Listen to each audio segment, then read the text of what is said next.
Lições Bíblicas. Aviva a tua obra. O chamado das Escrituras ao quebrantamento e ao poder de Deus. Lição 9. O avivamento pentecostal no Brasil. Texto áureo. E os que ouviram foram batizados em nome do Senhor Jesus.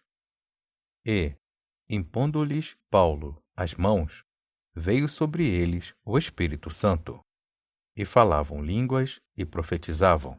Atos, capítulo 19, versículos 5 e 6. Verdade prática. Deus derramou o grande avivamento pentecostal no Brasil. Ele pode avivar mais uma vez o seu povo. Leitura bíblica em classe. Atos, capítulo 19, versículos de 1 a 7.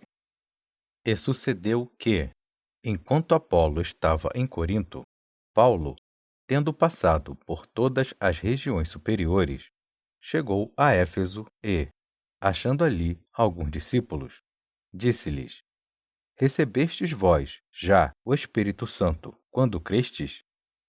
E eles disseram-lhe: Nós nem ainda ouvimos que haja Espírito Santo. Perguntou-lhes, então: Em que sois batizados? Então. E eles disseram: No batismo de João. Mas Paulo disse: Certamente João batizou com o batismo do arrependimento, dizendo ao povo que cresce no que após ele havia de vir, isto é, em Jesus Cristo. E os que ouviram foram batizados em nome do Senhor Jesus. E, impondo-lhes Paulo as mãos, veio sobre eles o Espírito Santo, e falavam línguas e profetizavam. Estes eram, ao todo, uns 12 varões. Introdução. A chegada do movimento pentecostal ao Brasil mudou a realidade espiritual deste país de forma inquestionável e irreversível em termos de liturgia, proclamação do Evangelho, manifestação do poder de Deus com sinais, prodígios e maravilhas. Vindo dos Estados Unidos, os missionários Daniel Berg e Gunnar Wingren chegaram em terras brasileiras em 1910. Por instrumentalidade desses servos, Deus iniciou o maior avivamento espiritual em terras brasileiras. O avivamento pentecostal no Brasil é o que estudaremos nesta lição. Tópico 1. O movimento de Atos se repete no Brasil. 1. Pentecostes entre os salvos. Em Atos, capítulo 19, versículo 2, há uma pergunta do apóstolo Paulo para os discípulos em Éfeso.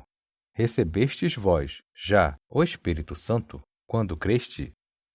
Essa pergunta também pode ser feita assim: tendo crido, recebestes o Espírito Santo?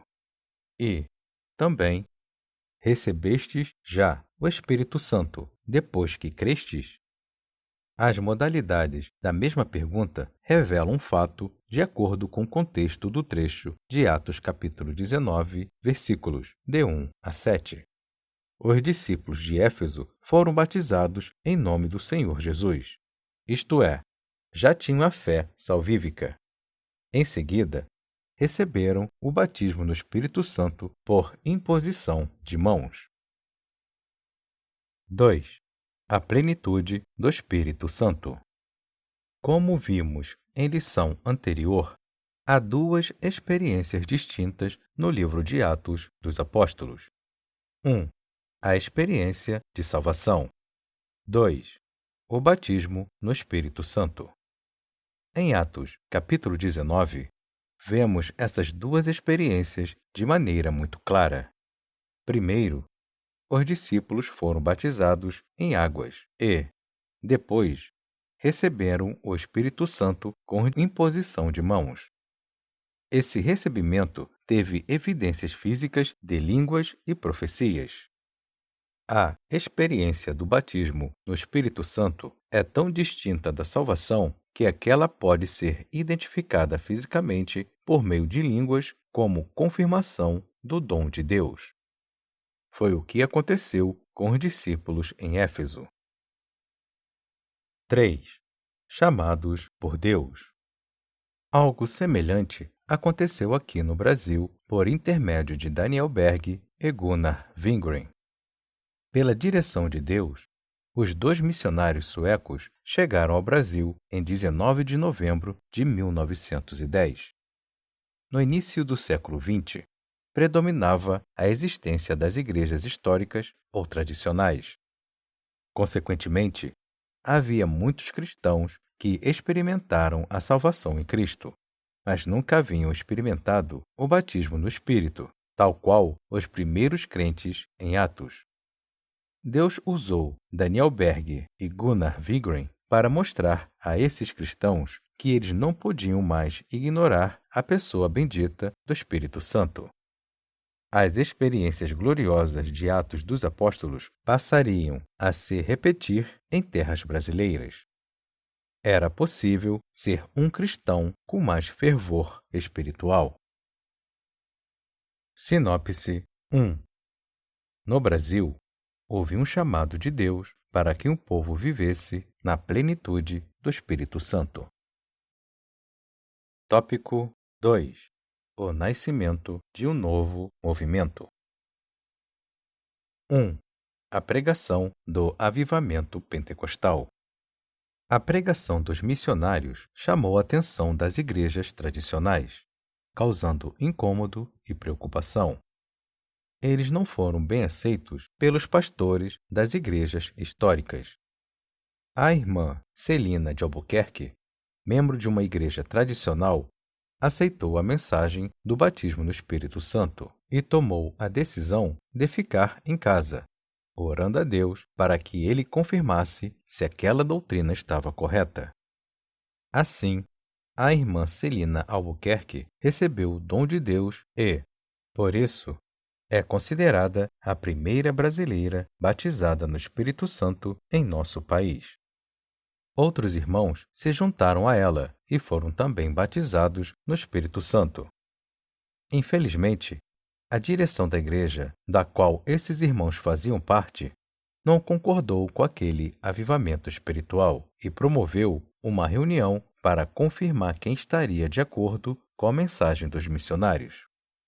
Nessa reunião, 9 irmãos se levantaram e foram convidados a deixar a igreja. Assim, inicia uma história de perseguição que marcaria o movimento pentecostal no Brasil. 2. Crescimento e perseguição. As perseguições contra os pentecostais eram grandes, conforme Jesus disse. Elas se davam na esfera litúrgica, entre outras. Por exemplo, nos primeiros batismos, no Pará, alguns inimigos da obra tentaram impedir o ato batismal. Há registro de que um deles até sacou um punhal para investir contra o missionário Gunnar Wingren. Foi a irmã Celina que impediu o crime, jogando-se na frente do meliante. Outros registros mostram que, em Mosqueiro, no interior do estado, uma casa de pregação foi cercada e apedrejada. Os crentes tiveram de sair para se proteger. Histórias como essas são abundantes no desdobramento do movimento pentecostal no Brasil. Entretanto, o Senhor deu muitos livramentos ao seu povo. 3. Curas divinas. Se houve perseguições e dificuldades no início da obra, também houve intervenções gloriosas de Deus na vida do seu povo. No Diário de um Pioneiro, obra escrita pelo missionário Gunnar Wingren, veja o seguinte relato. Uma irmã foi curada de uma enfermidade incurável no lábio. Um homem paralítico que estava moribundo e não podia mais falar, foi curado e veio depois para nossos cultos. Uma criança que estava moribunda com febre, foi curada. Um homem de idade, que sofrera com hérnia por 9 anos, foi curado. Um outro homem, que havia estado enfermo muitos meses com febre e tinha todo o seu corpo inchado, foi tanto curado como batizado com o Espírito Santo. Ele também recebeu o dom de profecia. Um homem que viu seu filho morrer, tomou-o imediatamente nos braços e começou a invocar o nome do Senhor. Imediatamente, a criança voltou à vida. A esposa, quando viu o que aconteceu, se entregou ao Senhor. Esses são alguns de muitos sinais poderosos que marcaram o avivamento pentecostal no Brasil. Eram os sinais de Deus confirmando a pregação dos nossos pioneiros. Sinopse 2. O nascimento do novo movimento no Brasil teve pregação pentecostal, crescimento, perseguição e curas divinas. Tópico 3. A expansão do avivamento pentecostal. 1. Um modelo centrífugo. O avivamento espiritual fez com que a nossa igreja no Brasil buscasse um modelo de crescimento centrífugo, ou seja, de dentro para fora. Começaram cultos numa casa, num pequeno salão, num bairro, numa cidade. Os pentecostais evangelizavam pelas ruas, casas, escolas, hospitais. Mais adiante, os irmãos buscavam um local mais amplo para atender à expansão da obra.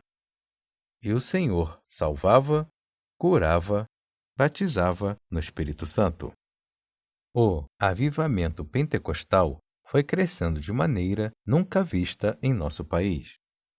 Estava acontecendo o que Jesus prometeu: mas recebereis a virtude do Espírito Santo, que há de vir sobre vós, e ser-me-eis testemunhas, tanto em Jerusalém, como em toda a Judéia e Samaria, e até aos confins da terra. 2. Um crescimento acentuado. Os pentecostais no Brasil não crescem porque buscam pessoas em outras igrejas, mas crescem porque as evangelizam e as discipulam por meio do Evangelho de Cristo. Segundo dados do IBGE em 2010, os evangélicos eram constituídos de aproximadamente 42 milhões de pessoas. Desse número, a esmagadora maioria é de tradição pentecostal. Certamente, a próxima pesquisa do IBGE confirmará a tendência de alta.